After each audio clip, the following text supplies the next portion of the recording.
Hello, and welcome to episode 39 of the Real Serious Podcast. Our first episode in October, I think. No, second episode. We were October 1st, I'm pretty sure. Never mind. I was going to say welcome to spooky season. No, we weren't. It was the 30th. No, we weren't. It's first October episode 6th. in October. Welcome to spooky season. What's up, boys? As always, Is it officially Harry Potter season? Can I say the controversial opinion that Harry Potter should start the 1st of November? Well, I mean, yes. I'm trying to figure out when I should start watching Harry Potter, which is why I'm asking. think Harry Potter should be a weekly in November thing leading into December. Because I think a lot of the movies surround Christmas, I feel. Like, yeah, it's probably better. They're more Thanksgiving than Halloween, in my opinion, at least. Although the Halloween scenes do go pretty hard. Correct. But I think they go less hard than the Christmas scenes.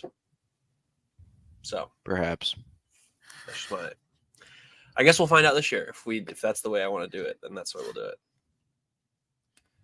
Because I think I'm doing to do that as well, like maybe once a week during October or during November. Watch Harry Potter. I think I'll do that too. I told my roommates that, and they're like, "That's a lot of Harry Potter, man. I don't know." And I was like, "Are you guys idiots? This is Harry Potter season we're entering." Are you crazy? Yeah, insane. It's our Joker episode. We made it. Joker 2. Exciting. Big controversy. Big controversy. Jack, you have something to say. Go ahead. I feel like I cut you off. No, I'm just super excited because last year, I this is the time when I started my little movie Instagram.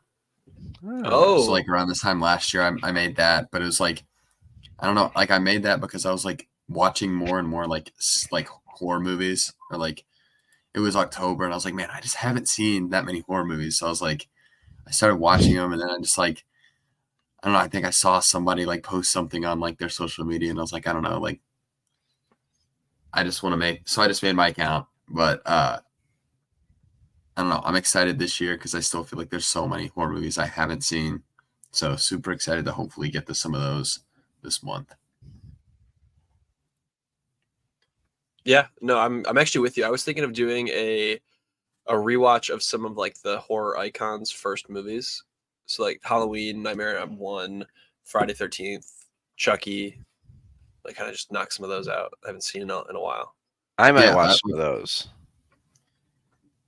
but I probably wouldn't watch Conjuring or any of that stuff, like hardcore. It's very funny that you're more afraid of a ghost than you are of a person.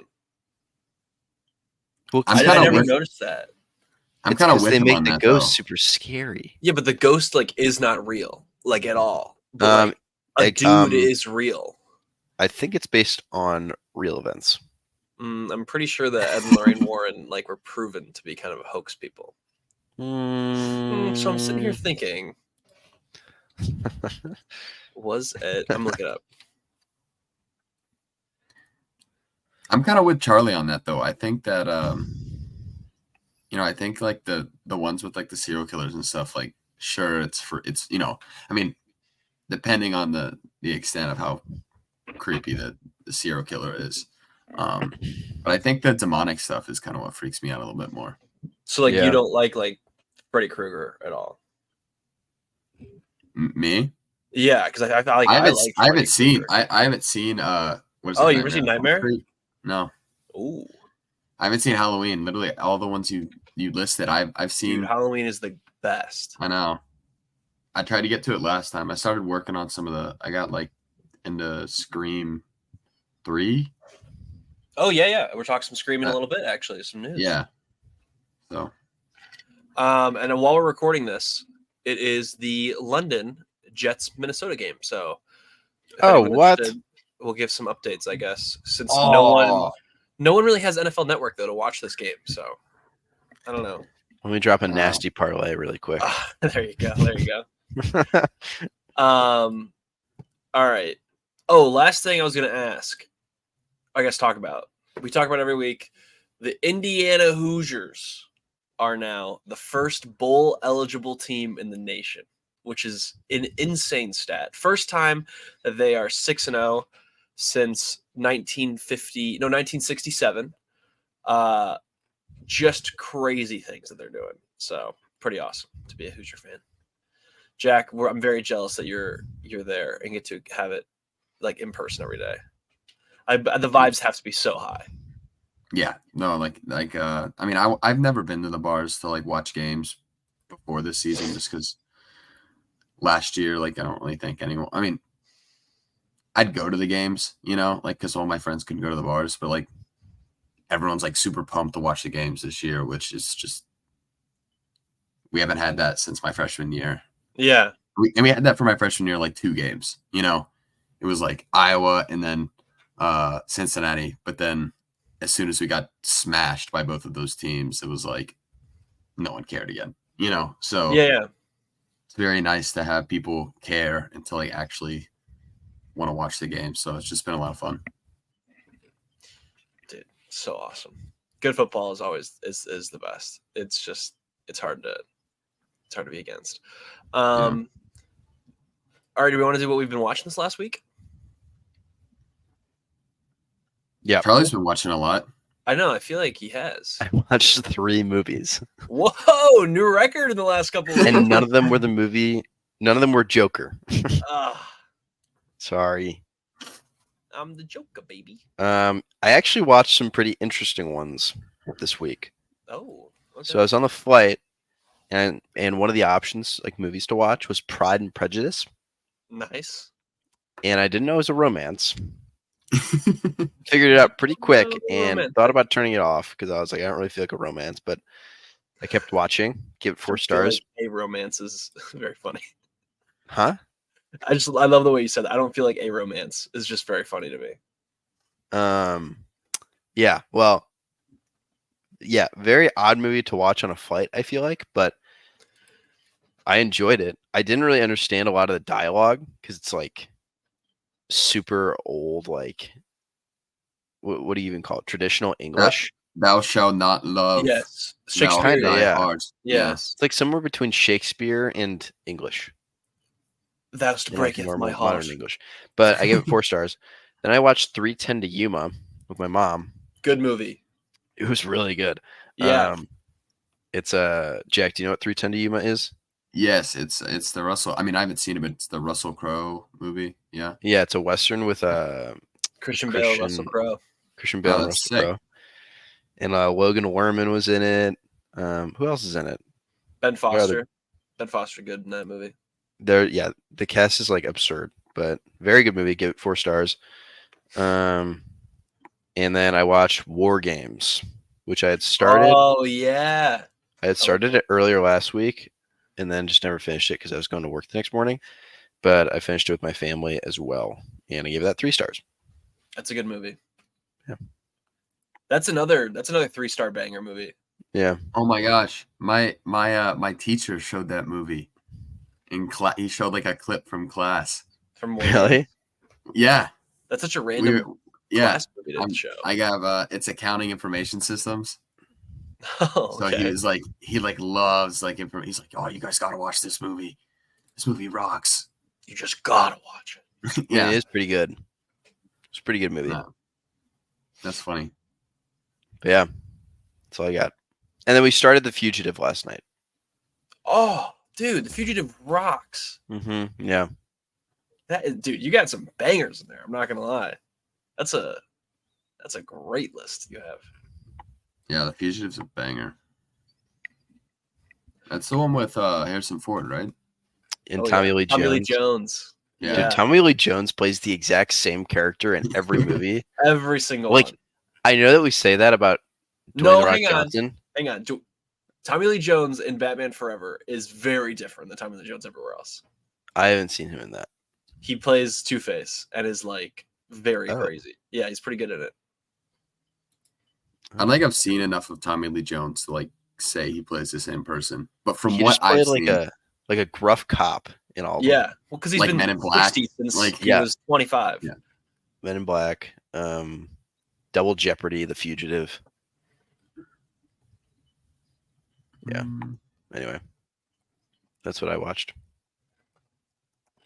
All All right, I can go next. So besides shows, which we'll talk about later with Agatha and the Penguin, I watched Den of Thieves again because I was inspired by that trailer we got about 2 weeks ago. I thought this was going to be in my club of 3-star awesome action movies. I was wrong. It's in the club of 4-star awesome action movies because it rocks. It is so awesome. Den of Thieves, great movie. Highly recommend. Then I watched Joker, Folie, Deux, which from now on we're calling it Joker 2 because that title is very pretentious. We'll talk about it later.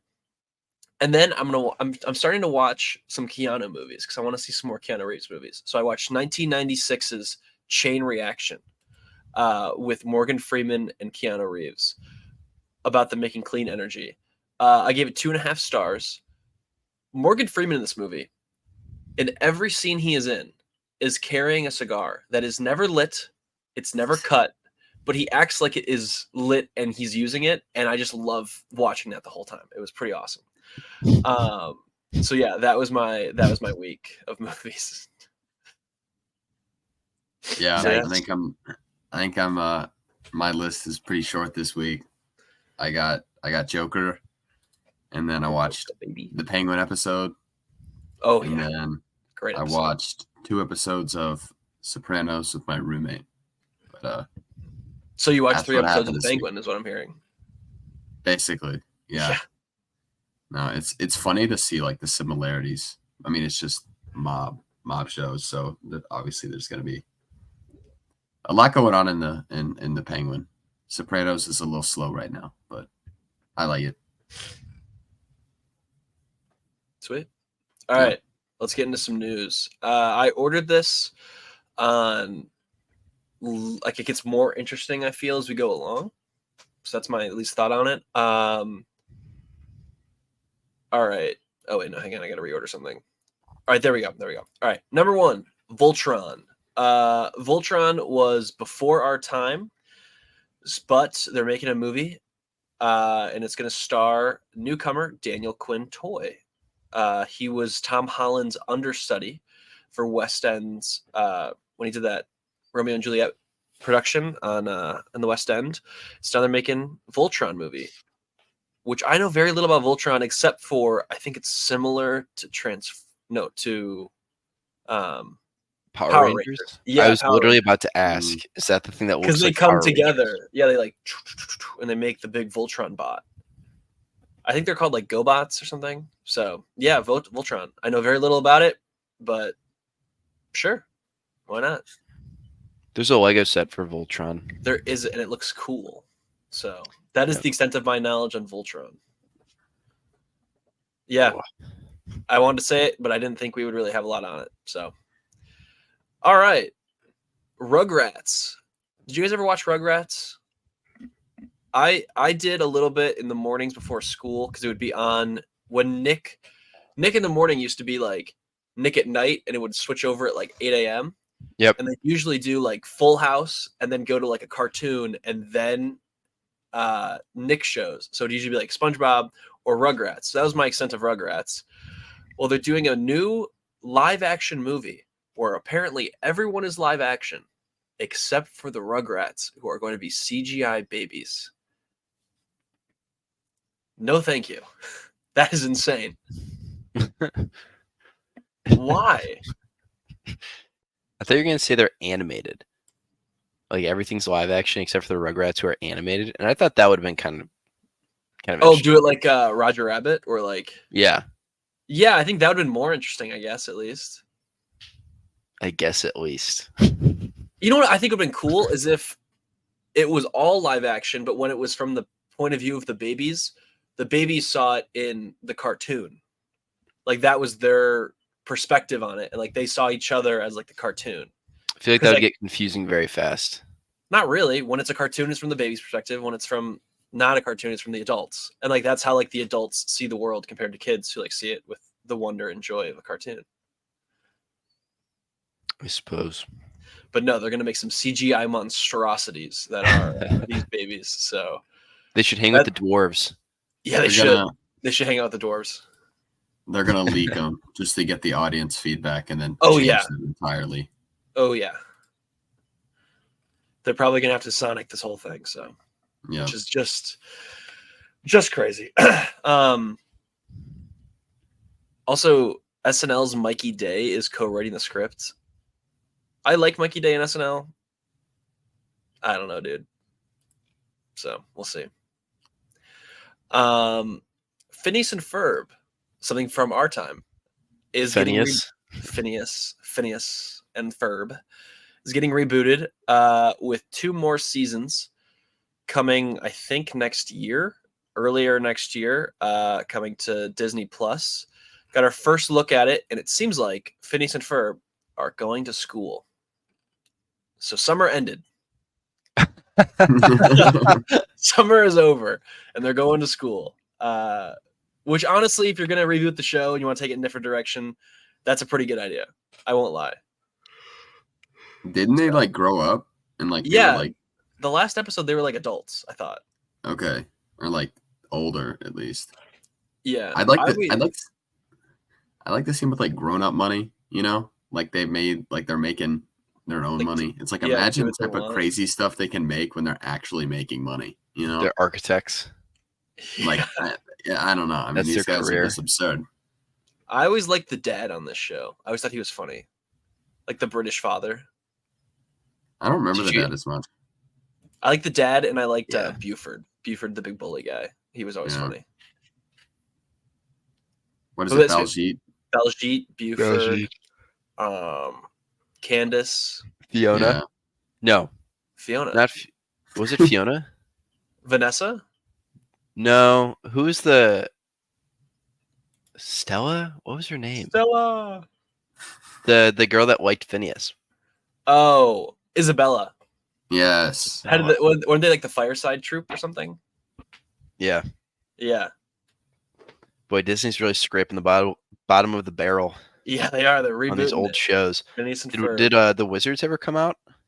There was a trailer for it a couple weeks ago. I was thinking we could talk about, but I don't know. Maybe we'll all watch the first episode and give our review. I think it's out, right? I thought it was like the end of this month. It comes Okay. out. Okay. Maybe Yeah. yeah.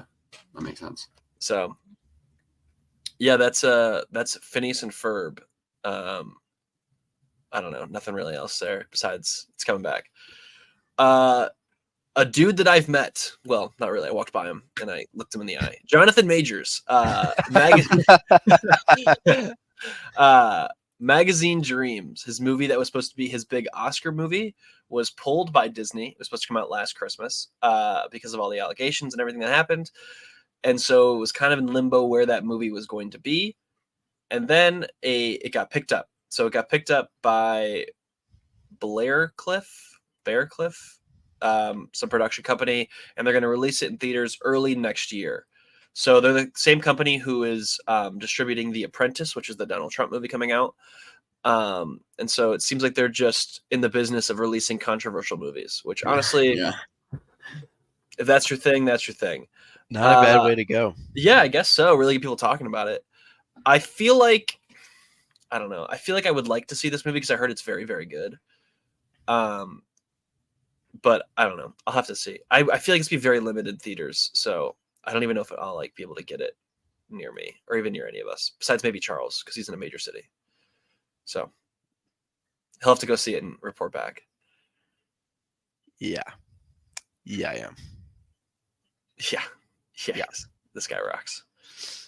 I know, dude, because I was looking at tickets for We Live in Time, or isn't it? Yeah, We Live in Time, and like it's just not showing. I'd have to drive like an hour and a half to go see it. Which, listen, I've done worse things in my life than driving an hour and a half to go see an awesome movie with Andrew Garfield, my king. But I don't know. We'll see. Yeah. It's unfortunate. Bummer. Bummer. Have either of you guys seen Princess Diaries? Dude, I almost watched it last night. Did you actually? Yes. And you We picked ended up The we opted Fugitive. for The Fugitive, but That is an insane Two choice different sides of the instead. Yeah. spectrum. well, we were just scrolling through movies and Princess Diaries came up and my sister was like, "Oh, Princess Diaries." And I was like, "Okay." Sweet. We actually didn't almost watch it because I skipped right past it. We almost watched Little Women. Banger. The Greta Gerwig Banger. Little Women? Yes. Dude, you missed out. You missed out. I know. I was like, Carolyn, Great movie. I have heard this movie is great. And she's It's like, awesome. no. I'm like, Hunter watched it with his girlfriend all the time and they love it. Carolyn's like, well, I'm not your girlfriend. I'm like, that's not what I'm saying. I just think that both genders can enjoy it equally. And she's like, not tonight. I'm like, okay. No, Carolyn was like, we need to watch the 1995 banger that is The Fugitive. Well, yeah. And then we get to The Fugitive. I'm like, ooh, should we watch The Fugitive? And Carolyn's like, sure. I'm like, what? What? Honestly, respect. Carolyn gets it. Well, they're making a third one. So Princess Diaries 3, Anne Hathaway is happening. I don't super know. This is interesting. I feel like Anne Hathaway is really going back to the well on some of her old movies because she has this, Devil Wears Prada 2. She's really just revisiting some old characters right now. And yeah, I don't know. I don't have a lot on Princess Diaries 3. I don't even know how they'll do it, I guess. Like she's been the princess for a while, right? I think. I feel like she's just in like a bunch of movies that are kind of like, I mean, I guess both of those movies fall into movies that are like still really popular and would have like a potential market to run another one, you know? Yeah, I guess so. I'd be interested to see if she's like part of the team that's like, oh, let's, I want to do Devil Wears Prada 2, like I'm very interested to see if she was the one that kind of like approached the studio and was like, hey, we should do this, or if they approached her. She's been in some bad movies the last few years. Oh, that rom-com. What was it called? Well, I'm looking at since Interstellar, she was in The Intern, which is fine. Alice Through the Looking Glass, Colossal, Ocean's 8, which stunk. Serenity, Yeah, that was rough. The Hustle, which stunk. Dark Waters, which was decent. The Witches, which stunk. Lockdown, which stunk. We Crashed, which was not good. Mother's Instinct and The Idea of You, which. So yeah, time to go back to the well. Time to go back to the characters people liked. Yeah, that's a crazy run. It's like Russell Crowe. Yeah, she got the Russell Crowe run. Nah, Russell Crowe is just. I don't even know. That's a crazy list. I agree. Anne Hathaway. Come on, Anne Hathaway, you're better than that. Scream. So what, Jack, you just watched what, Scream 3 you said? Yes, I think I've seen the third one. Let me check. But yeah. The third one, I think they go to college. No, the third one is the one where it's about them making the movie about the first movie. Oh, I don't think I've seen Scream. No, I've only seen Scream 2 and Scream 1. Scream 2 is the college one. Yes. Yeah. So Scream 7 coming in 2026, February 27th, 2026. There's the big controversy around this movie because the original Scream 7 was supposed to carry on after Scream 6 with Jenna Ortega and Melissa Barrera, but then they got all that controversy stuff happened around it. I want to dive in deep into that because that seems like a well I don't want to dive deep into. But yeah, so now we're getting the original cast only, it seems, back together. So Neve Campbell, Courtney Cox are back for Scream 7. So yeah. I don't know, I'm kind of into this. I know, I think I'm into this. Like, I feel like that was the big thing missing from the last two was Neve Campbell. And so I'm glad she's back seems like starring in it. Also, I just like Ghostface. Ghostface is a cool killer. It's crazy to think that the plot armor is that crazy that there's 7 movies. I know. With the same people. I know. And also, I think there's more stuff to make fun of because, obviously, Scream is always the meta makes fun of the current state of the industry. You're doing a reboot of a reboot, basically. There's a lot of, I think, stuff to make fun of there. So I rock with it. I didn't see the last movie, but the cinematography and everything looked pretty neat. Like the way that the last one was good. Scream 6 was good. That's what I saw some of the clips and stuff from that one, and it made me kind of want to watch the franchise. So I recommend. Yeah. All right, TV crossover. Abbott Elementary and It's Always Sunny in Philadelphia are doing a crossover episode. Now, I don't know if you've seen both shows. I've seen a good chunk of both shows. I feel like the Always Sunny in Philadelphia people would not be allowed within 1,000 yards of a school. So I'm very interested to see how they're going to do this. Are they going to tone down the Always Sunny crew? Are they going to tone up the Abbott Elementary School crew? I think it's going to be interesting, but it's good. I like it. I like TV crossovers. I think it's a fun way to do stuff, and I like it. I'm fully in on that. Yeah, I think it'll be pretty interesting. I haven't watched Abbott Elementary, but I've heard great things about it. It is very good. I do like it. I usually wait to the end and then I'll like binge it for the whole season because I just think it's easier for 30-minute comedies to do that. Yeah. But I like it quite a bit. Also, it's insane. Always Sunny has been running for 16 seasons. Yeah. It's a long time for a TV comedy.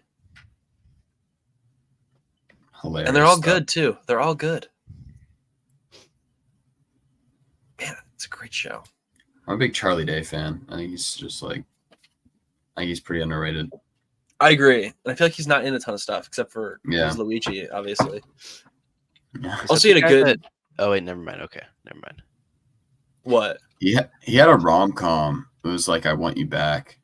It was like a Prime rom-com. He was in it. It was pretty enjoyable.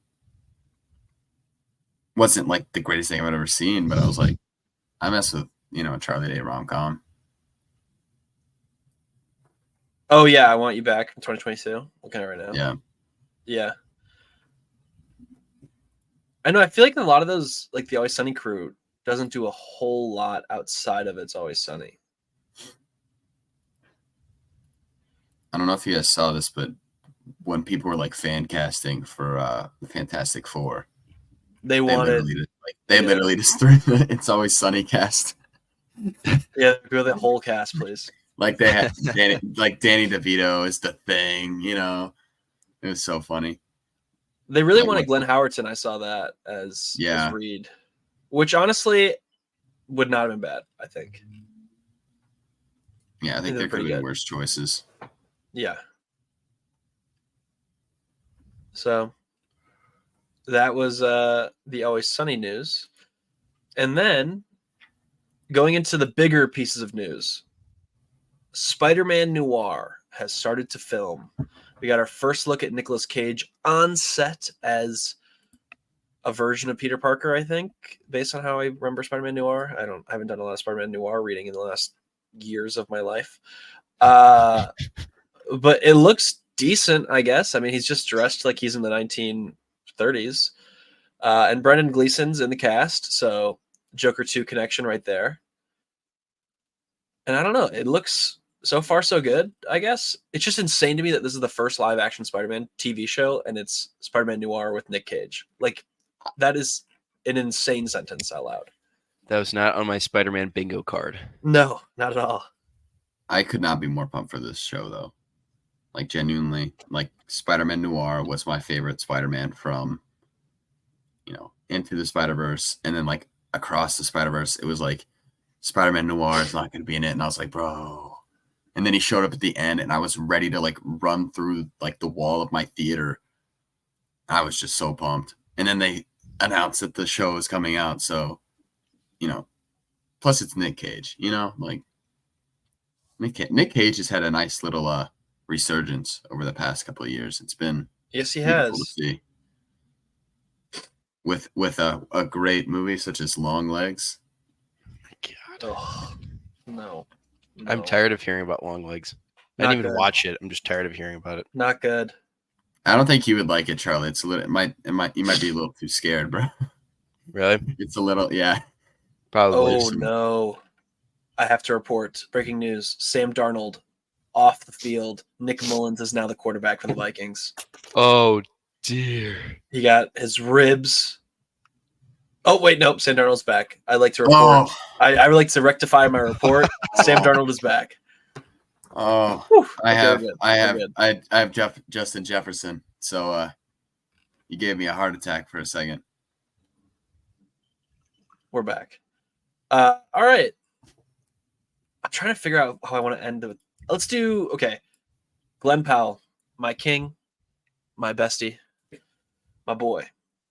His Running Man remake is officially coming out fall 2025. Edgar Wright directing is coming November 21st, 2025. It's about a year from today. Pretty awesome, I think. I'm very excited about this coming out. And they also announced with it that the Naked Gun reboot will be coming August 1st instead of July 18th, 2025. But The Running Man, Glenn Powell, cannot wait. I know Charles is very excited. No, don't ever say that. That was evil. Forgot about him. No, why would you say that? How could you forget about my king like that? He's so perfect. In every way. In every single way. I know, I just pre-ordered the Twisters Steelbook, so I can't wait for that to come in the mail. Oh, that's sick. Yep. I saw the Joker's Steelbook. I already pre-ordered it. The Joker 2 Steelbook? Yep. Oh my god, dude. Holy cow. I'm the Joker, baby. How much are those? Like 30 bucks. Yeah. Well, the other thing that we're getting Glenn Powell in that they just announced this week is Family Guy is doing a Halloween special on Hulu, and it's guest starring Glenn Powell as, I think, Ron Swanson's brother. I don't know. I kind of like half watched the trailer, half didn't watch the trailer. So yeah, it's like for their 25th anniversary of Family Guy, they're doing like some Halloween special. So I guess I'm gonna have to watch that now since Glenn Powell, my king, is in it. Right. So I'll report back. I'll report back on that. I'm gonna save the Electric State for the end. DC Comics, well, I guess DC Studios, just announced they're doing a Robin's origin movie called The Dynamic Duo. It is centered around Dick Grayson and Jason Todd, two of probably the biggest Robins. It is going to be an animated movie done by a studio, which I'm trying to look for the studio's name. It is by the 6th and Idaho studio, who is known for their CGI / stop motion animation hybrid movies they do. They call Momo Animation. I watched the reel they had on their website. Looks pretty cool. I'm very excited to see how that's going to translate to a superhero movie. But thoughts on this? This is, I guess, their version of the Spider-Verse, I guess. They're trying to do animated as well. I feel like this is what DC should be doing. Like getting like there's so many characters. I mean, Robin is one that's literally not been. We have a couple movies that even include Robin. Yeah. Like not like great character, but I genuinely have no idea about like his origin, where he came from, any of that. So I'm like super pumped for this. And then I think animation's awesome because I think you can show the story to. I mean, animation is the possibility. There's a lot more possibilities. I mean, we saw that through like the Spider-Verse. Like if you were to make that a live action movie, it'd just be like miserable. Like the CGI would be the ugliest movie ever. So yeah, I like the route to go for animation. I think they're gonna have a lot of possibilities to where they can go with this. I agree. Me too. I just think it's gonna look really cool. So I hope it does. DC really, really kicking it up a notch. I think in the next 5 years, we're getting a lot of DC projects. So hopefully they're all all good. Well, yeah, hopefully. I guess we'll have to wait and find out since Joker 2, we'll get there. All right, last piece of news, and the one I wanted to save. Millie Bobby Brown and Chris Pratt are in a robot movie coming to Netflix next year called The Electric State. It is directed by Joe and Anthony Russo. It is their thing they're doing before the new Avengers movies. It's the story if the understanding is, imagine if like the Disney animatronics they made for the parks were like way more advanced and also became real. And so all like robotics have become like kind of real, I guess. And so there's like mascots. Like I'm gonna keep saying these words, and you're gonna think I'm talking crazy, but Woody Harrelson is playing an animatronic Mr. Peanut from like Planters. And there's a couple other people like voicing other like characters. Kei Kwan is a doctor in this. They're trying to find out something about him. I saw the concept art for this, and it looks very different than the movie. It looks better than the movie. This, I think, is going to be a very big test for the Russo brothers before Avengers. Mhm. If they fail again, my excitement level for the Avengers goes down. If they have a pleasant surprise, we're back up again. Because this does not look good from the It first sounds little like look. it sounds like a stinker. It does sound like a stinker. It does. It's terrible. But I don't know, because like Millie It's Bobby Brown, original, I guess. it is original. It has a ginormous budget. It is Really? $320 million. I could have guessed. A Netflix movie is $320 million. I'd like to see what the Russo brothers, what their budgets for their movies has been over the past like 10 years, like the average. Insane. Just because like the amount of money that goes towards these movies that they make, I would love to see what that money could be used for with maybe some other I mean, holy cow, like Godzilla -1, how much that costed? What, like 10, what was it, like 10 million? I mean, maybe I'm I think way it's like off 12 or here. something. I'm gonna think of the budget. 15 million. Yeah. Like holy cow, like 230, like okay. No, I'm not gonna judge it. 320. 320. 320. Like absurd. Like I don't know. I'm just very interested because like I'm glad that they have a lot of money and a lot of resources to like make what they want to make. And I think that's just like it's just a perk of where they are in their career, you know, after the great success they had with the Marvel movies. Like obviously they're very well known. So I don't know. I don't know. It just makes me upset sometimes. I'm just like, that's a lot of money, you know? And it's like, Yeah. It's going to cost more than all 3 Lord of the Rings movies combined. Yeah, but Really? hang on. Inflation. Think about Yeah. inflation. I know. But still, I don't even know. It's That's 20 a lot. years That is insane. I'm actually excited to see it now because I feel like it's going to be crazy no matter what. I just Yeah, hope it's give us crazy like good. give us like a crazy set, you know, like hopefully like Millie Bobby Brown isn't getting paid 170 million and Chris Ugh. Pratt's getting paid 140. And then we show up and they're like, all right, guys, we got 10 million for the butt, you know? Like, Yeah. Okay. hopefully they save some money. Hedged for inflation, it's like 2.5 Lord of the Rings movies. Absurd. It's still pretty crazy. Well, I don't we're in know. for After this, or I guess right now, Google the Electric State promo images they just released. Look at the images. And then also Google the Electric State like original images, like from the book. It looks vastly different. Like it looks very, very different. And it looks worse. Because the promo images are kind of cool of like these robots walking around this like foggy world. And then the promo images from the movie are just like average, kind of bland looking movie. What's I the don't movie know. called? The Electric State. The Electric State. I don't know. It looks interesting. Not Oh, that it's I'm a like book. fully in on it. It's based off a book. Yeah. Oh, this does look pretty interesting. They drive around in the Peanut Mobile. Oh, Millie Bobby Brown and Chris Pratt look strange. They do look strange, don't they? Yeah. Oof. Chris Pratt. I miss kind of Chris like it. Pratt. I like the look on Chris Pratt. I think it's I don't know, it's something different. Like it's not Chris Pratt. You know? Yeah, He I looks guess like that's he's true. He looks like he should be in one of the Beatles movies, playing one of the Beatles. He should be all the Beatles, actually. Yeah, Chris Pratt last few movies. Guardians 3 and the Garfield movie, and now The Electric State.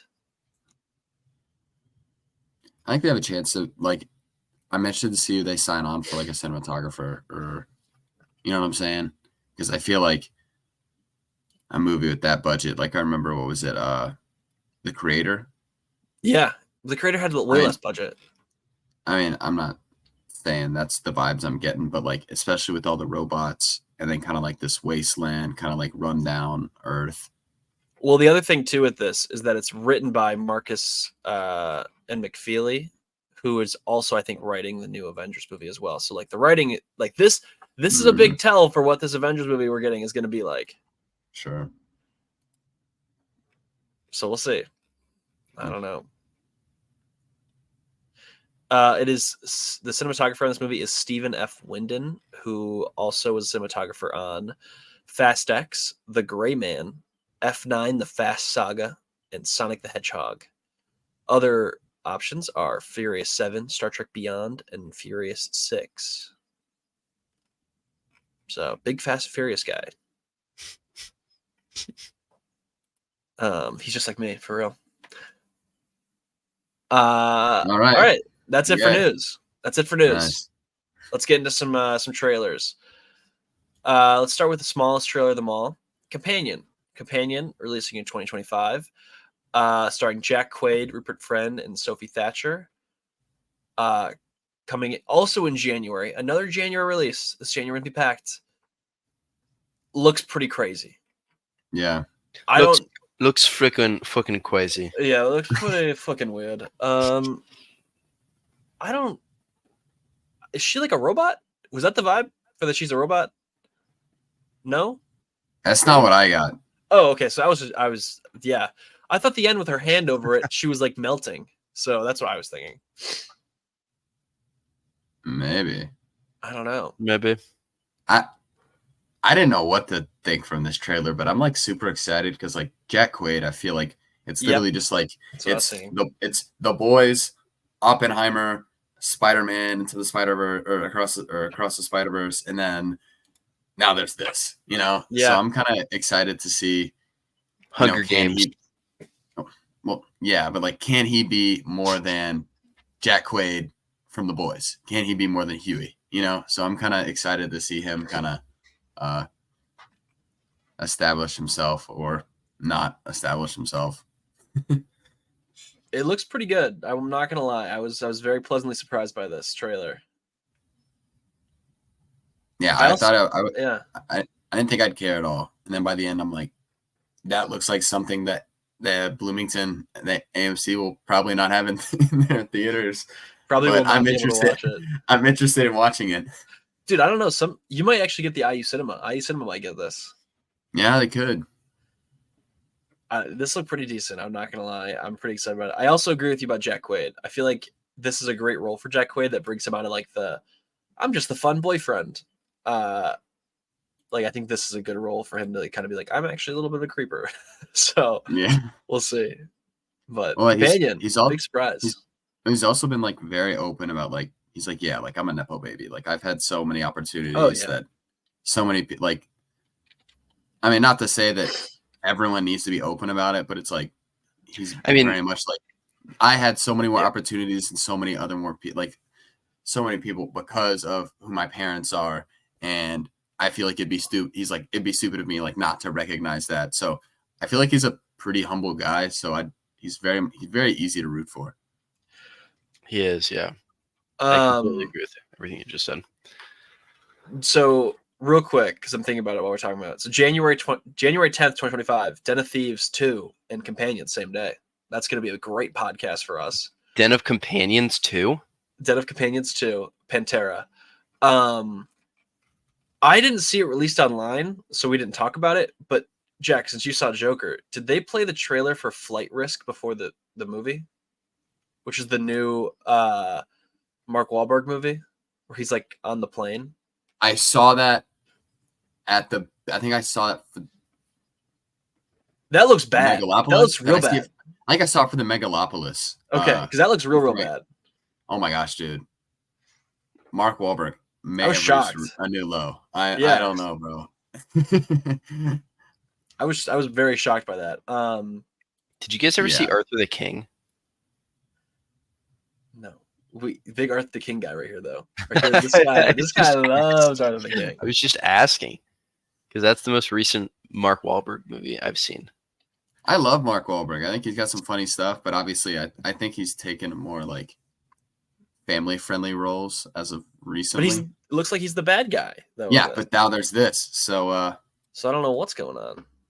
I don't know. I probably won't watch it, but it looks interesting. Yeah. All right. Next trailer, Nosferatu, coming Christmas Day. This trailer and this movie looks insane to say the least. Looks very spooky. I'm kind of really into it. I won't lie. It looks good. Yeah, I'm into it too. I really like Robert Eggers, who's the director and writer behind this. He was also the Lighthouse, The Witch, The Northman. So he's got some bangers in his repertoire. I really want to see the vampire. Yeah, that's what I feel like was awesome. Like you could very much tell like they're pointing Hiding towards him. this like super creepy, and I didn't know it's a vampire, but I guess vampire is basically just gonna like run this entire movie. And I feel like any other horror movie would just be like, oh, here he is. Yeah. Like, I don't know. I think I'm not gonna compare it to Long Legs, but like I feel like a lot of horror movies. No, I'm not saying no, stop. Steve's Long Legs once. This really reminds me of Long Legs. No. I'm just saying. I'm saying in terms of the marketing, like they don't show the bad guy prior. Like I feel like it's so easy for so many of these movies to just be like, oh yeah, here's the bad guy before you even see the movie, and it's like that just ruins like a massive like reveal in the movie. It's giving Long Legs.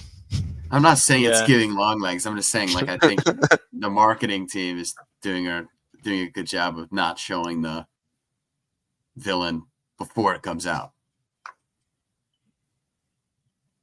Yeah, I'm with you on that. The one shot in this though with the like I don't know her window blowing in and like him in the shadow was pretty sweet. I thought that was really cool. Also, I do have to say Willem Dafoe is just saying yes to everything, and I love Yes, I was thinking the exact same thing. Dude is everywhere. He's in the critically acclaimed Beetlejuice, and now he's gonna be in Nosferatu. I mean, bro's just cooking this year. All right, he was in Four Things. He was in Kinds of Kindness. Since No Way Home, he has been in 10 things, and they're all decently good. The X Factor.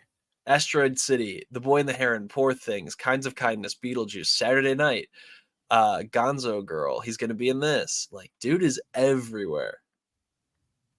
Like, is he afraid that we're going to forget who he is? Like, I don't know. He's just kind of in like a let's do it all mode.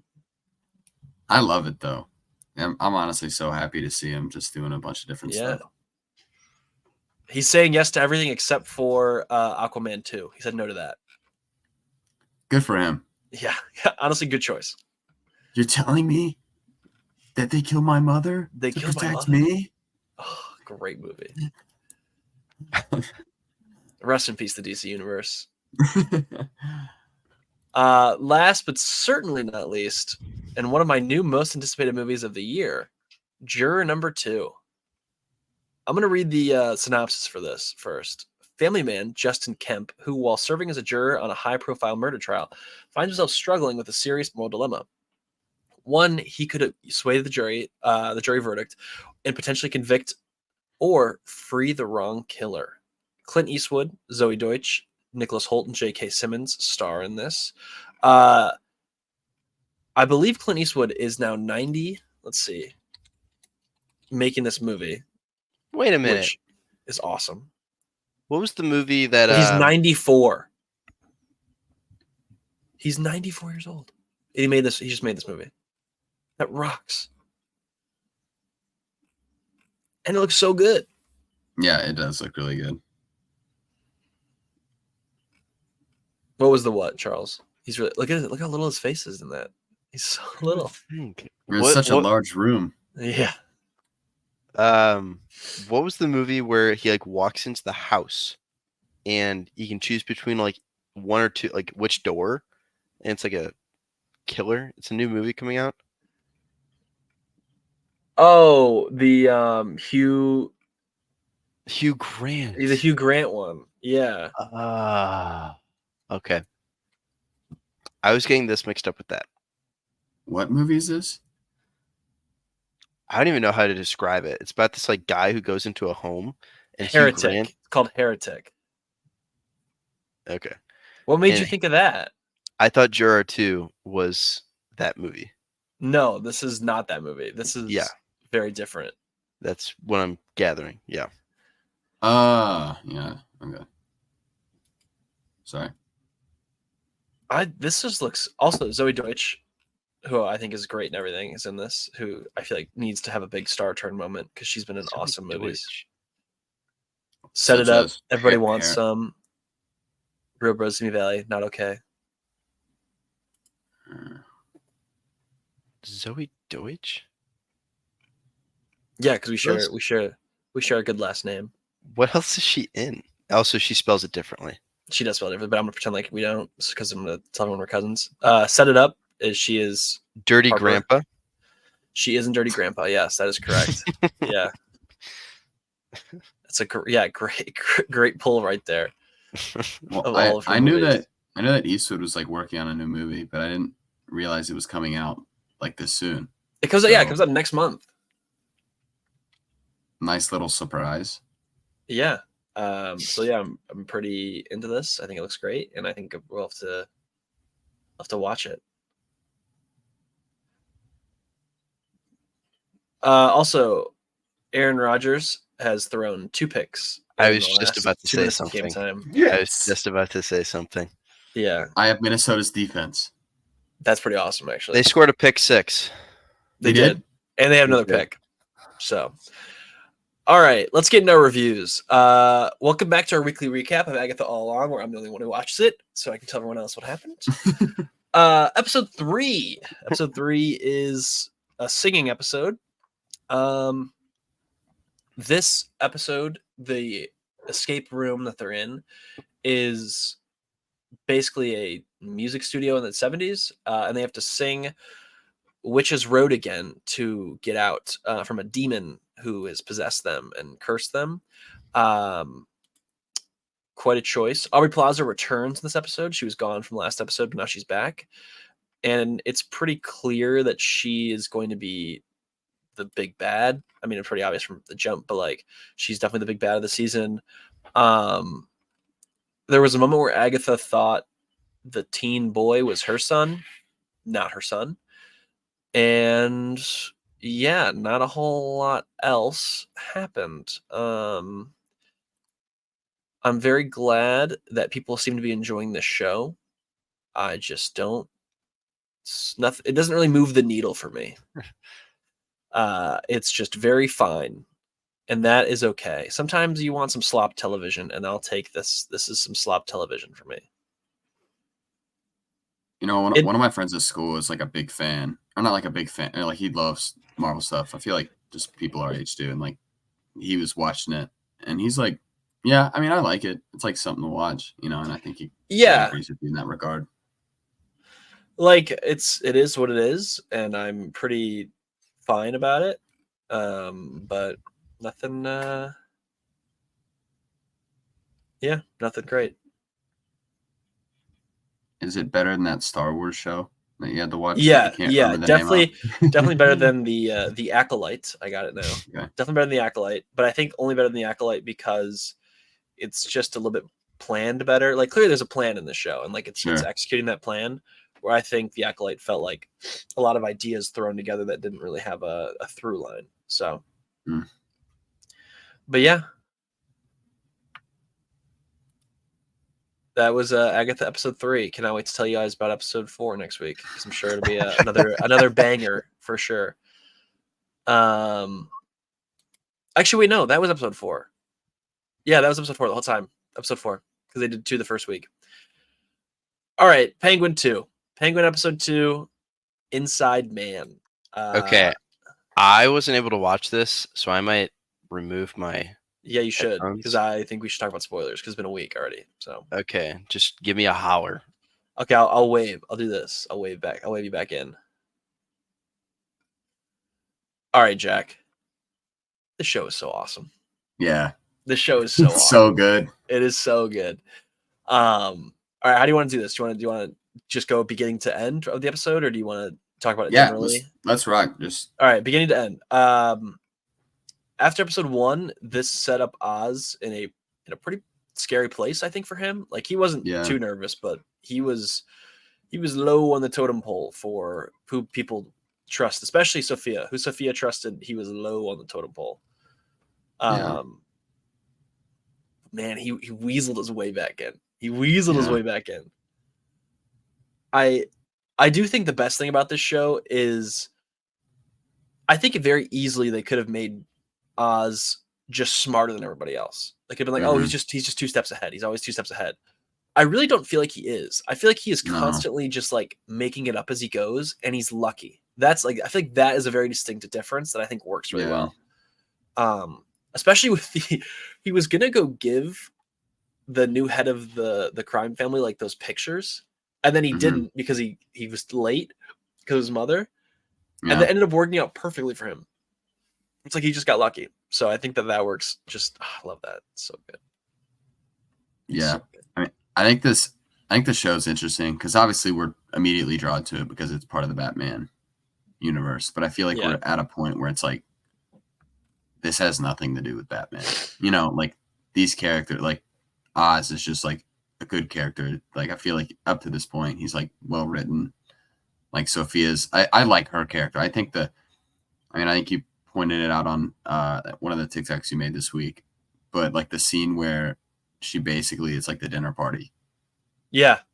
And her cousin comes up to her and is like, oh my gosh, like it's so good to see you, like How great acts was that? Yes. very normal. And then the kid comes up and she immediately just kind of like grabs her and like pulls her in, and like the way her entire like demeanor just completely like switched. Yeah. Where I don't know, I think this episode, I mean, I still think personally, I think episode 1 was still probably my favorite of the 2 so far, but I think this one's pretty damn close. Yeah. I really, really, really like it. I think the other choice he makes, there's two big choices he makes. The one is he knows who Sophia is, so when he's talking to her at the funeral and he talks about his mother and all that, he mentions how she died. Mhm. So that right off the bat takes his mother off the table for like being used as leverage. The other choice he makes is in the lineup later on when you think he's going to slip the knife into the main guy's pocket, who I'm forgetting his name right now, but you know what I'm talking about. Like he's going to slip it in Yeah. there. Who the guy's been going after the whole episode, and he doesn't. He does it in the other guys, the bodyguard of Sophia. Great move, because now Sophia doesn't trust anybody. She doesn't know who to trust, and then in comes Oz. I got you. I'm here for you. I'm ready to help you, whatever you need. And it works perfect because the ending of her ready to go take down everybody and him just there for the ride is just so perfect.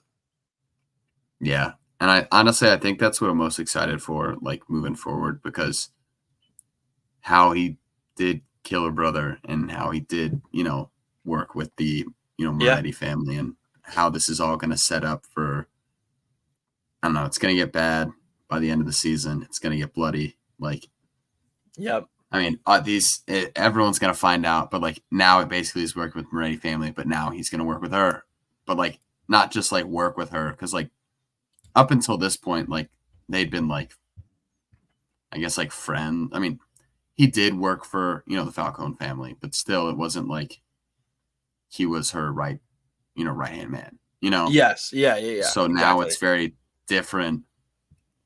So, I mean, I think that's going to, like, how does that not come up over the next 2 episodes? I if think he does accept. I don't know.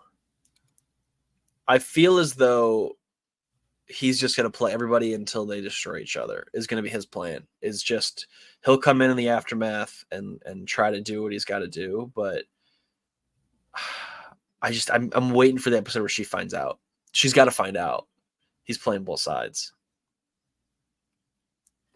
And it's going to be so good. I'm interested because she's a great character, but the way it looks right now, like obviously I don't think she's making it out of this season. Yeah, I don't think she is. I think she's gonna die by at some point. I mean, I think the majority of the people we see in this show are done. Are done. Like I don't think we'll see them beyond this. Do think by the end, Oz is also gonna kill his buddy, whose name I'm also forgetting right now. Vic. Yeah, Vic is done. Oz is gonna kill Vic. No. Yes. Because I think that the moral of this is gonna be in the same way that Oz did it, where he started as a driver, worked his way up, and now is taking out everybody else. Oz is gonna see that in Vic and just be like, listen, I can't let you do that to me, and get rid of him. Because I do think they make Oz a little bit more, obviously the main character of the show, but they make him a little bit more enjoyable. You see his mother, you see all this other stuff. So like, you're like, oh, he's not, he's a bad guy, but he's not like the worst guy. They're going to make a choice by the end of this to make him the worst guy. I'm like very convinced. Well, you got the scene where he wasn't able to put the jewels in there. And then essentially he like makes him lay down with the dead bodies in the, in the grave. Or like, it reminded me of like the, he was like, look at him or whatever. Like it reminded me of the scene in the Batman where Gordon is like, oh, what are you showing me? Yeah. Hey, what are you showing me? That was great. Yeah. I also think that it's going to be out of respect. Because I feel like Vic is going to make a similar choice to what Penguins are making, where he like tries to, play both sides a little bit, but he's not there yet where Penguin doesn't figure it out. And Penguin's gonna be like, look, I respect you for the move. Like, that's the move you got to make, but you should let me find out. And that's when he's going to kill him. Or it's like he's starting. I just think that that's going to be the ending of this show, basically. Also, I did love the line where they were like, crime in Gotham is up 40%. And you're like, Batman, come on, what are we doing here? Get out in the street, get out in the streets, man. Like, we're picking up the pace. But that I guess does explain away why Batman is not really worried about what what Penguin's been doing, because there's a lot of other things worrying Batman right now. Yeah, I like the small things that they kind of throw in there. Like you said, like 40%. Yeah, like makes us think, what is Batman doing? Yeah, what does he have to? I really am convinced that they're going to have a scene soon where the bat symbol is in the sky, and like Vic is afraid to do something, or someone's afraid to do something, and Penguin's gonna be like, yeah, I've seen him already once. Like the odds to see him again is like getting struck by lightning twice, or something like that. Like, we're in such a big city, but it does make people think for a second, I shouldn't be doing what I'm doing, and I think that it would be just a great little Batman moment. Yeah. But yeah, I think Vic is like, I mean, obviously, what you said, where he's gonna have to make a choice. Vic's gonna have to. Because up to this point, Vic is still very like timid. He's still afraid to like, do what needs to be done. But I think over the next couple episodes, he's going to make that change. And then, honestly, I didn't think about this until you said it. How, you don't think he's going to make it out, but I think it'd be a great way at the end of the season to remind us that Penguin is the villain. Yes, they need it. Because obviously, like, we're rooting for him. Like right now we're rooting for him. Like everyone else is the enemy, even though like he still very much is like the bad guy.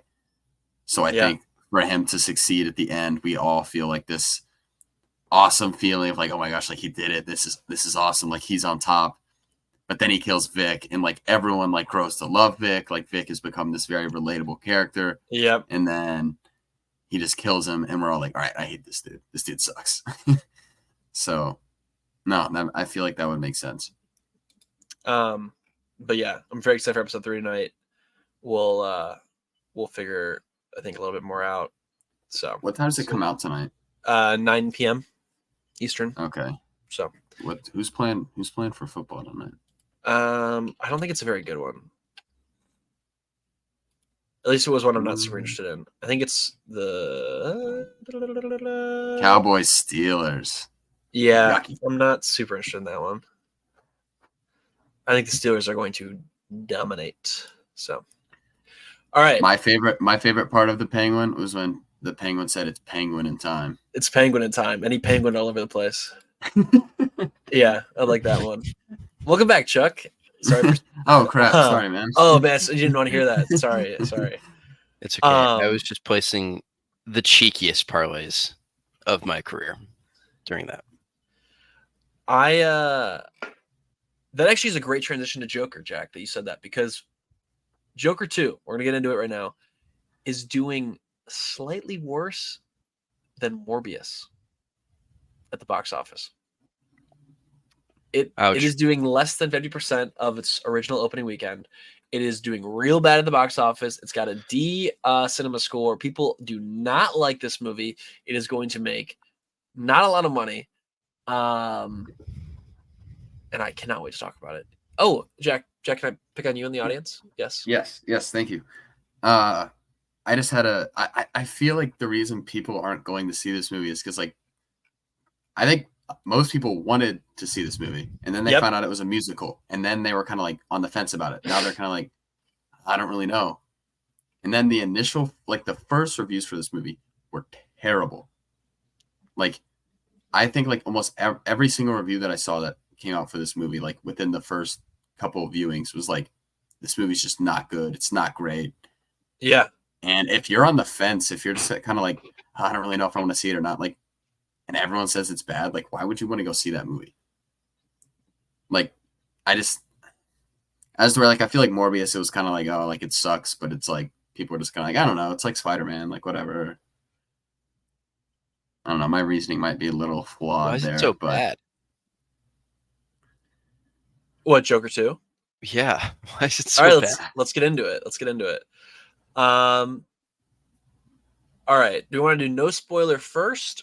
Go into spoil. I think we should do no spoiler first for Charles. So yeah, I don't mind spoilers. We'll get into it. All right. Right off the bat, let's say what we gave it. Jack, what did you, out of 100? We'll do out of 100.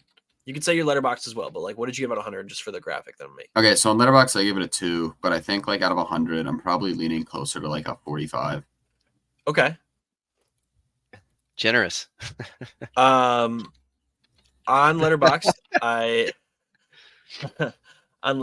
I gave it a 3-star, and I think I'm leaning to a 65. Wow. So yeah, that good. Quite different for Jack and I, but not really that. Like, I think we'll agree on the same things. 20 points is pretty different, I would say. Actually, now that I'm thinking about it. But I think 20 points from like a 2 to a 3 is much different than 20 points from like a 4 to a 5. Agreed. Yeah. We're on very different sides of that 50% mark. Mm-hmm. All right. I think my take on this is that this is a good sequel to Joker. I think that this works decently well, and I think the story they went for also works. I think the biggest knock against it is that I think that it's just kind of like it doesn't commit to anything fully. I think that's a big mistake. Like, if you're going to do a musical, let's do the musical. If you're going to not do musical, let's not do musical. Like, you can't just dip your toe into these different categories and think it's going to work, because I think that the moments it did really choose to do musical, it worked very well. Specifically, the breakout scene in with the fire during the movie, I think that was awesome. I think a few other of the smaller singing moments worked very well. I also really liked the scene where he first comes back from the courthouse and is like, they're eating dinner or something, and he gets up on the table. I think that was another great musical moment. The other one I really liked is at the ending when he says, I'm tired of singing to her, and she's singing at him. I think that was a very strong moment and kind of made the singing the whole time worth it. I do think it was a little bit weak in the spectacle of it, because the first movie, while slow for the first, I don't know, I don't want to say slow because it really wasn't, but like it wasn't as much spectacle. Like there wasn't, the usual comic book in your face for the first hour and a half, and the last 30 minutes were in your face the whole time. I think this was missing that, and I think it hurt the movie. Yeah, and I feel like for the first one, you're just introduced to a new character. Like this is not any of the Jokers that we'd seen and See, I thought this was the same guy from the first movie. Did you not Oh think so? no. I was saying You're for saying the first generally. Joker. Okay. For the first Joker, like when they introduce us to Arthur Fleck, like we're used to like Heath Ledger's Joker, even Mark Hamill's Joker, this is not that guy. And we're kind of going throughout his life and we see everything that happens and what kind of like eventually like pushes him, to the edge, which causes him to make all these irrational choices. Which I feel like for this movie, everything that kind of built up to, I guess, the climax of the movie, I was just kind of like, all right, okay. I was never like, oh, I kind of like that choice. I like how they steered. I mean, we'll get there for the spoilers, but I feel like the first one does a really good job of where it's kind of like a slow burn. You're just introduced to this character, and it's just more and more and more, and then he finally just like has had enough. As for this one, I just feel like it was a slow burn, but I don't think it paid off for me personally. That's fair. I think it's fair. I think it was a very deliberate choice by Todd Phillips in this movie to basically say that this was not a person to look up to. Yeah. And I think after Joker 1, maybe he was surprised by the reaction to it, where people were like, I relate to Arthur Fleck. I relate to the Joker. I think Joker is a relatable person, and maybe in his opinion, and I think based on Joker 2, his opinion should be that this is not a person to look up to. This is a person who is deeply flawed, who is a weak person mentally, and Joker should not be a person that you believe in. Yeah. And I think that's what Lady Gaga's character basically was. Lady Gaga's character was, on paper, Harley Quinn. She has nothing to do with Harley Quinn. She is not Harley Quinn besides the name. There's nothing Harley Quinn about her. However, she is the surrogate for the audience. She is the surrogate for people who went and saw Joker 1 and were like, he's just like me for real. And I think that was a very deliberate choice where, just like the audience who saw this, she was let down by him. And I think that choice, while dangerous, I would say, for a box office and dangerous for reviews and dangerous for things like that, at least is a very strong choice that they chose to make. And I think it works. It is not, I guess, the sequel that people were expecting, but for the choice that they made, I think this is one of the better ways they could have done it. Yeah, I mean, I like the idea that they had, I mean, especially after the first one, like what you're saying, how everyone was like, oh, like literally me. And it's like, oh, it's Joker. It's like, I think it was a good choice to very much like show, like in the second one, like this is not really somebody that, should be looking up to. This is a bad person. And I guess we'll get to there with spoilers in a little bit. But then to touch on like the musical aspect that you're saying, I think some of my favorite parts of this movie is when I feel like they did dive deeper into the musical aspects of it. Oh yeah. Like you said, like when they kind of like the fire scene, I like that, but then I really don't feel like there's another scene like that in the movie anywhere else. They kind of like sing to each other, but it just doesn't feel like they had the courtroom scene kind of was. Okay. The courtroom scene. I loved that. I was a big fan. I thought it was fantastic. Like the set, the costumes, I thought the set design in this whole movie was incredible. Beautiful. Looked like so the good. way that they designed Arkham, awesome. Maybe the best live action Arkham we've gotten ever. Yeah, I think like I have no problems with how this movie looks, like multiple shots, I was like goosebumps. Like it just looked like the scene with him in the white suit. I was like, that is just beautiful. It looked so good. I don't know. I wish they would, like, when I heard this was going to be a musical, I was very much prepared for mean, I get it. Like a lot of it's in his head, you know, but I Yeah. wish more of it was played out. Kind of like you were saying, like in Arkham, when they start singing, when they're eating, you know, like stuff like that. Like I wish there were more kind of like, I don't know. And I wish it was larger too. I wish it wasn't just like him in his head, you know, and I think in the courtroom, they did a good job of like expanding on that where everyone is involved, you know, like they show the Yeah. entire courtroom. But I want to say, other than that, for the rest of the like the musical numbers, it's literally just him singing, you know, which I feel like that's a small thing to pick at. But personally, I would have liked a little bit more like, you know, the songs to be very large for the I set agree. to feel big, you I'm know. with And I you. think this it's a big movie. Like I feel like I mean, you have Lady Gaga, who is one of the yeah, best voices ever, and I feel like she's underutilized in a yes, musical. So it's like, yes. but I don't know. I just don't think it's as bad as everyone is saying, and I think that is my big issue with it. Is like people are like, this is the worst, like this is awful. I'm sorry, this is not like the Marvels level bad. Like this is not that level at all. Like this is a okay movie. I didn't see the movie. I just think we're kind of getting to a point in society where people just hate to hate. Yes, and I think that is the most annoying thing because I think it's kind of a hive mind. no, I Like if agree. one And person hates, like, oh, that's I the cool hate it. thing to do. Let's all hate it. You know? The thing I hate too about this is you go on Twitter and everything, and everyone's like dunking on this, like, oh, it's so bad. Like, why would they let Todd Phillips do what he wanted to do? Blah blah blah blah. Like, why would the studio not interfere with all this? All this is going to do is give us more cookie cutter superhero movies for years to come. All this is going to do is have studios see it and be like, well, we let someone else do the creative vision. We need to do it the safe way. We need to do the safe superhero movie where it's so similar and so what we know works. I think that is going to be a big issue coming out of this movie where people are like, oh, we have to just do it the safe way and we can't do anything out of the box and weird because people didn't like out of the box and weird. You So, know, I don't have a problem with it being out of the box and weird. Like when they said it was a musical, honestly, personally, that made me more excited for this movie. yeah. I just think it was out of the box and weird, and I don't know. Saying it's a musical is a tough job. You know what I'm saying?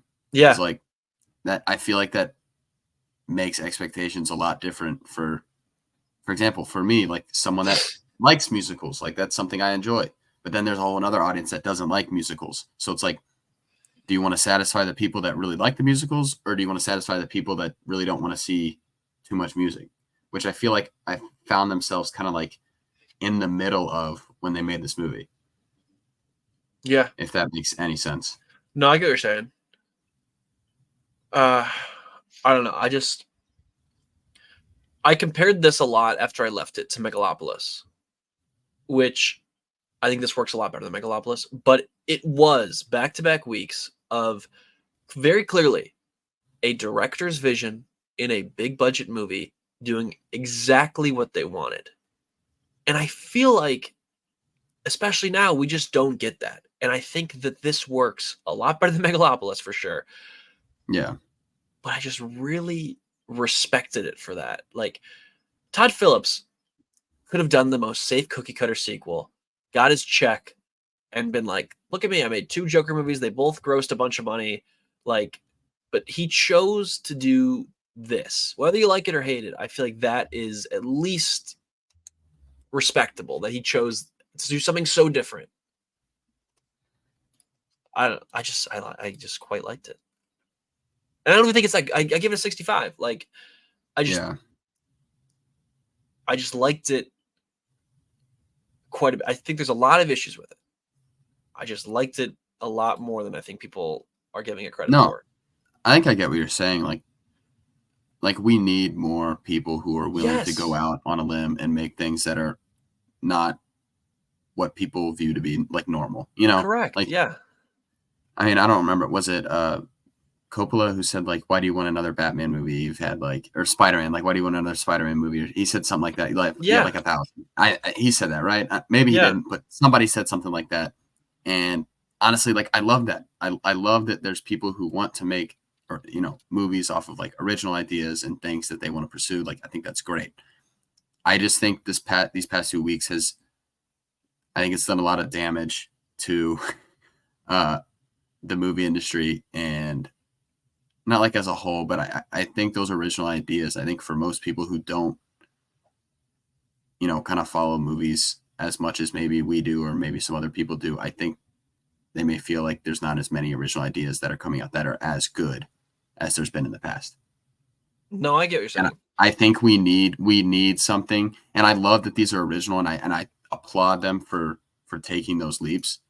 I just think it's a matter of time before someone takes that leap and it pays off, because I need to see one of these pay off. I really do. It's just because I love what they stand for, but I think it would make it would be huge for the movie industry to have a big original idea that's completely different from everything else, and to see it succeed would be just massive. I think what you need, and this movie, and I think Megalopolis taught us, is you need a balance. You can't just have, here is the creative doing everything the creative wants, whenever the creative wants. But you also can't have, let's make a movie by committee and let's let every decision be made in the boardroom. I think you need the balance. And I think that balance has been out of whack recently. I think it used to be very similar. I think there's kind of like groupings of it where like it changes. I think in the 70s it was very auteur driven, and then in the 80s when you had more commercialism, then more of the boardroom got involved, and you have those big blockbusters kind of start. Then in the 90s they kind of cyclically went back to more creative movies. It was a lot more dramas, a lot more story driven.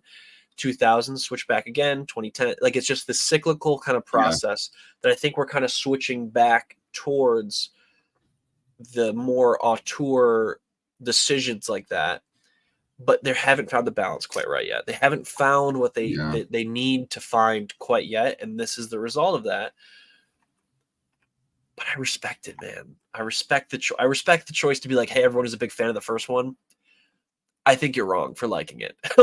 like that. I just feel like that is an insane take by Todd Phillips, that I gotta be like, all right, yeah, you're right, I guess. Like, you shouldn't like Arthur Fleck. Like, Arthur Fleck is not a good dude, and he definitely is just a broken man who needed help, and there was no help for him. And I kind of liked that choice he made. Yeah. Do you want to head into spoilers? Yeah, let's do spoilers. Okay. I think it's very interesting how they set up the kind of like Joker as like the victim throughout the trial. You know what I'm saying? I'm with you. I liked how his lawyer was actually a good person. Yeah, I think it's very interesting though. I think there's this dilemma, and first, I think it's interesting that they added in that they'd made a movie about him. I like that. Because I think that's very relevant. Yeah, and she fell in love with him from the movie. Yeah, I mean, I think there's a lot of people today that like if you love those movies, like that's cool, But like, I think there's something to be said about like the impact that these movies have on some people, because they'll watch these and they're like, oh my gosh, like that serial killer is like so hot, and it's just like that's just not the intent of this movie like at all. So I think that's a massive problem that we're having in society right now. Is like for example, the Aaron Hernandez stuff. Like, bro, I do not need to see any more Aaron Hernandez stuff. Like, I'm good. Okay, so yes, not specifically Aaron Hernandez, but the thing that I loved most in this movie, my favorite part of the whole movie, is when the end of the trial and he's sitting there and he's in the chair, like it's like a comedy bit. And listen, this is about as subtle as a hammer to the face, but the judge is like, sir, this isn't a stage. And it goes into the camera in the courtroom. It's like, yes, it is. Of course it's a stage. You have cameras in this courtroom. You are watching us. You are allowing this to be played on a national stage. Like, that is all it is. It is all drama. It is all a stage for people to watch and enjoy. They've made it just like that. And look, not subtle at all. Like, very not subtle. But I think it's an important message for what this movie is saying. Like, especially for the moral of this movie, which is these people are not good people. You should not idolize people. Like, I just thought that was a good choice. And I think it also goes back to Harley Quinn with like what's the serial killer from like the 70s? Charlie Manson. There was the Manson girls who would go outside of the trial and like say he was innocent, he did nothing wrong, and like they were all like in love with Charlie Manson. Like it's the same thing. Yeah. No, I like that they touched on that bit because I feel like it was not something that was touched upon in the first. And obviously you can't really do that just because with how quick everything unfolds in that last 30 minutes. But I think that was a nice touch just because I think it was, for me personally, I feel like it didn't add a lot more to the discussion on like mental health personally. I don't feel like it added as much as I would have liked it to have. Yeah. I feel like it's more of the same, kind of the same things, but just like over and over again. Like they're just beating, the same idea to death, which is fine. But I did really like that they added that piece about like media, about people who commit these crimes, and I think that fits well in today's society with everything that's going on. So I did like that. Yeah, I thought that was a good choice. I will say, let's talk the ending. Yeah, because that was the other big controversy from this. I would say I didn't mind it. Yeah, I didn't care. I didn't really think it was that bad of an ending. Like, he's not the Joker. He's not the one that maybe Batman interacts with. He inspired that guy. I don't think that's that weird of a lesson from specifically this movie, which is so anti him being that guy. Yeah. I mean, the message I got from that is just like evil will continue to exist. Yeah. You know what I'm saying? And that just because one dies does not mean that the idea or the like. I didn't love him cutting his face. I felt like that was just like. Yeah, that was I thought that was kind of goofy. I was just kind of like, all right, whatever. I think it was just like, once again, this movie has the subtlety of a brick to the face. That was once again that choice where like talking about a brick to the face. Harvey Dent. Yeah, was that him becoming Two-Face? It had to be. I mean, his face is all like torn up. Like as soon as the bomb went off, I lean over to my friend. I'm like, they're gonna zoom in on Harvey Dent's face. Yeah, like I was kind of waiting for like the actual like, look guys, see, do you see it? Do you see his face? See how it's messed up? I think the ending was kind of part of like the whole narrative of the movie of like, this guy the last 20 minutes has told you he is not the guy. He's not Joker. Joker is not real. He is not the symbol that you should look up to. And yet this guy was still inspired by him to do what he did. Like, yes, the symbol may be dead, but like you said, the idea continues on. Yeah. I think that's what I got from the ending. Yeah. I'd heard the ending. It was like, everyone was like, it was so bad. So I was honestly preparing at the end for like, dare I say, Batman to show up. You know what I'm saying? Yeah. Like I was kind of waiting for like something bad. crazy. And when that didn't happen, part of me was like relieved. I was like, thank God they didn't just throw Batman in here because he's part of the IP. Yeah. So I was happy that Batman didn't show up, but the ending just kind of left me like I remember the ending for Joker. Like I was like damn, that was crazy. Like I was fully like, I mean, like I said, it was the first one is I think it's a slow burn that pays off. You meet this character, and by the end, it's like, I don't know. Have you guys seen Taxi Driver? Yeah. It's literally Taxi Driver with Joker. Well, yeah, you know what I'm saying? He literally is just copy and pasting from other movies. But I think it's effective, and I think it's fun. Yeah, and it makes for an entertaining movie. But like, what I thought was interesting. I think this would have been an interesting way to turn it. Which would it have made the movie more interesting, in my opinion? Yes, but I don't know if it would have like fit in the plot, or it would have like worked if you were to like continue to draw finish the rest of the movie. Like when the scene where he's kind of like breaking down, or not breaking down in the courtroom, but he's just kind of like, I'm not Joker, you know? Yeah. I was potentially preparing for him to like put on this performance of like actually having the dual personality. Yeah, Of like, I mean, think I don't, in another one it would have been maybe. yeah, like I like not that I don't think that would have worked well for the rest of the movie, but I think it would have been an interesting choice. Because that was something that was like running through my head for like, you know, he kind of like breaks down and I'm just kind of like, is he gonna like act like he has no idea where he is, or like, you know what I'm saying? Like, I was like, is this just like all a part of the plan? Yeah. You know, like he was supposed to fire his lawyer and then at one point realized like, where's my lawyer? You know? Yeah, because there's some people who really like this movie and I feel like they're like, you know, Lady Gaga deserves like a ton of praise. And I thought she was fine. But Yeah, I'm she just didn't really move really the needle a lot upset. for me. I think from when they blow up the judges, or they blow up the courtroom. Yeah. I think from there until he runs into her, I think for me, like that's when like I got like my head was like the activity in my brain was just like bouncing off the walls. You know what I'm saying? I'm like, oh my gosh, like Yeah. where are they going with this? Where are they going with this? And then I think it just kind of dies down. And that's fine. You know, like was I like going into this movie that I expected, especially with the trailers. Like I felt like this movie was going to be a little bit more chaotic than it actually was. Yeah, I agree. It was a little just very straightforward.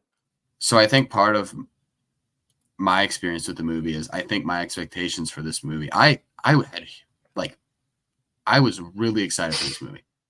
Like I said, musical. I from the shots they showed in the trailer, it looked absolutely. I mean, it looks absolutely beautiful, and it looked a little bit faster than the first one, and for that, it got me excited. Yeah. You know, and I think the trailer was a little bit misleading. Yeah. But yet again, the trailer's job is to promote the movie, and I think they did a good job of doing that in the trailer. So, hats off to them. It made me excited for the movie. So,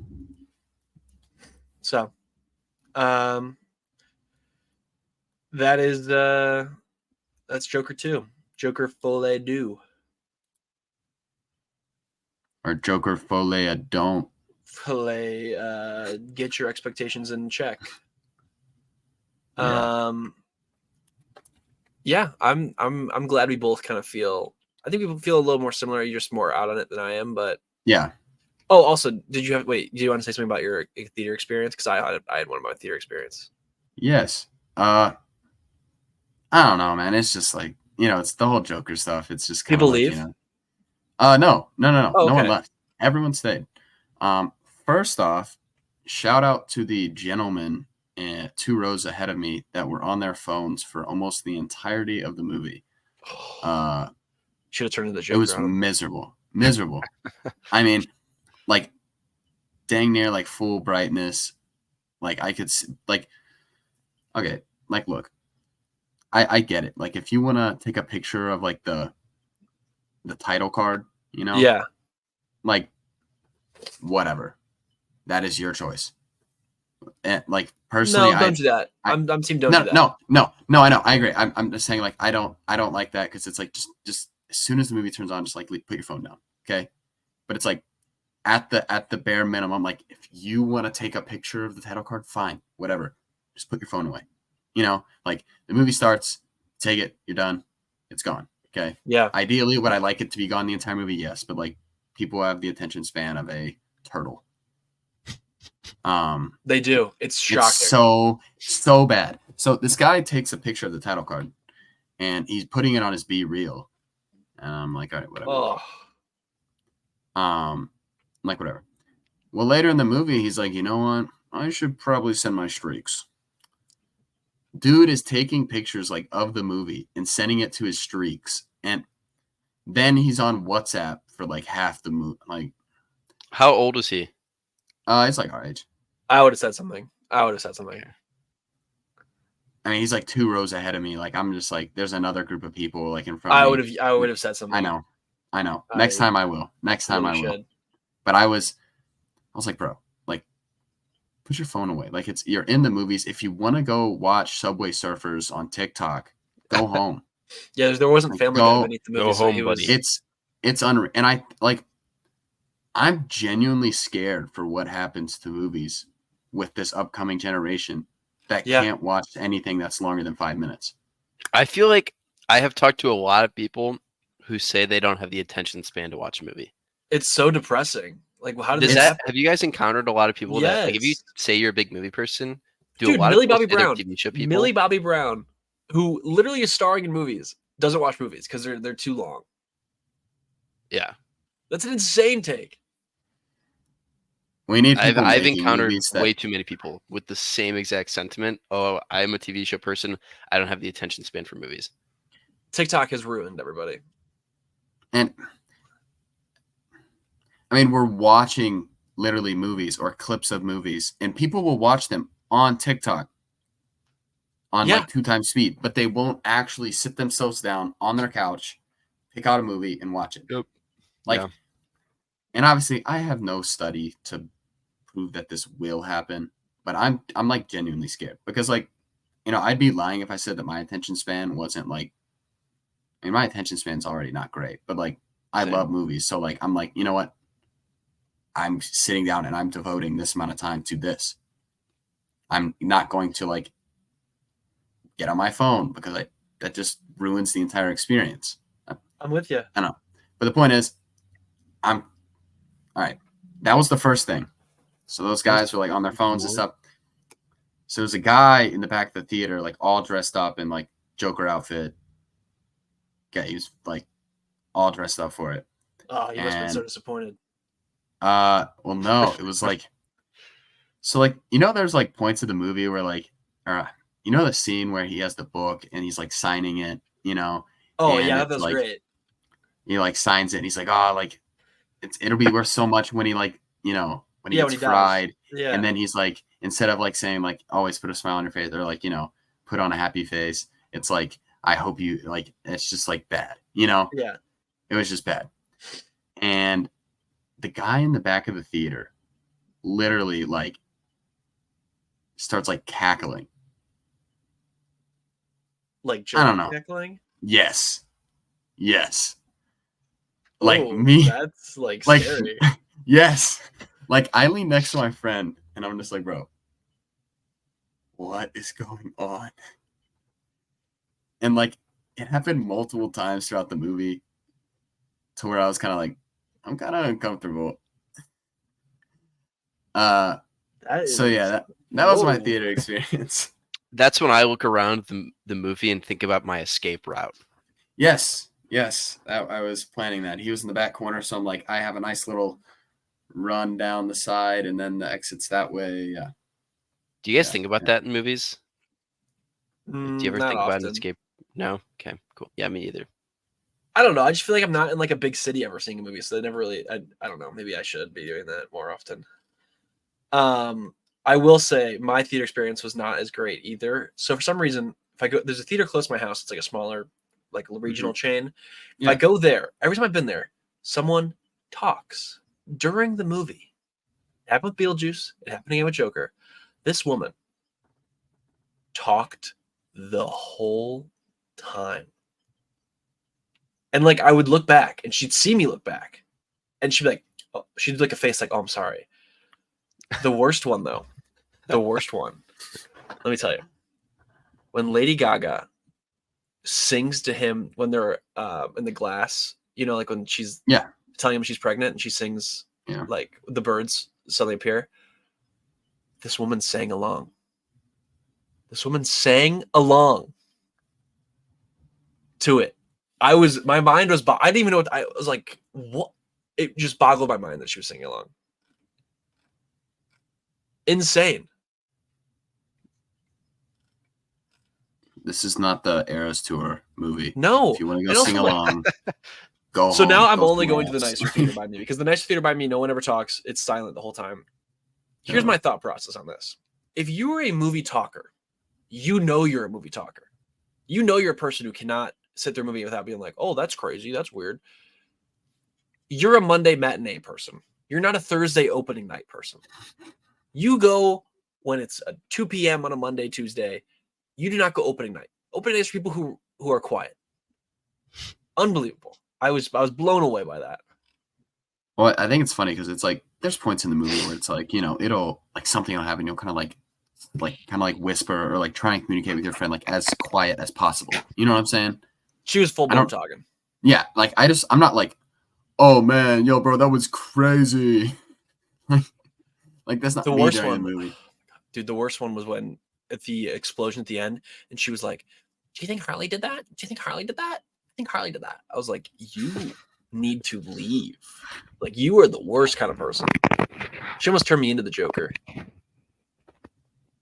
Yeah, why don't you just give us some ASMR, Charles? That's fine.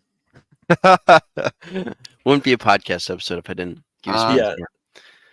ASMR. Does that conclude your theater experience? That concludes my theater experience. Yes. I just want to say something, because it's how I feel. This doesn't mean like there's a very different quality among these movies. But I would be lying if I wasn't like pleasantly surprised. In my rankings for this year, I have Beetlejuice higher than both Joker and Megalopolis. I mean, I get the Megalopolis one. No, I know. And the Joker fine for with me that. is like genuinely, I think the reason I like Beetlejuice so much is because I think my expectations were on the floor. I was not a big fan of the original. And I think like there are people that really like it. Yeah, And for me, like I just didn't love the first one. Criminal. Yeah, But I went into the second one and I was like, bad take. I had a really good time. Honestly, I had so much fun watching that movie. And there's been multiple times where I'm like, I kind of want to go see it again, but I just genuinely haven't had time. But obviously, like the production, like the set, the costumes, and everything, I loved for Joker. I think it was great. But when it just comes down to like what I enjoyed more, I think I did.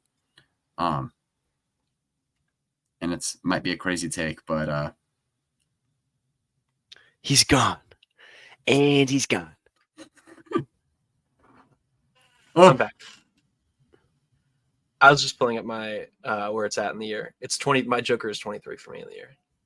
How many Let me see, movies I'll have you pull guys it up. seen on the year? 41. Dang, Those. you're cooking me. Yeah. I might be in the 30s, maybe. I'm at Oh. 30. It's 26. I need to Um, get going. But I bet you guys haven't seen Harold and the Purple Crown. nope. And I will not.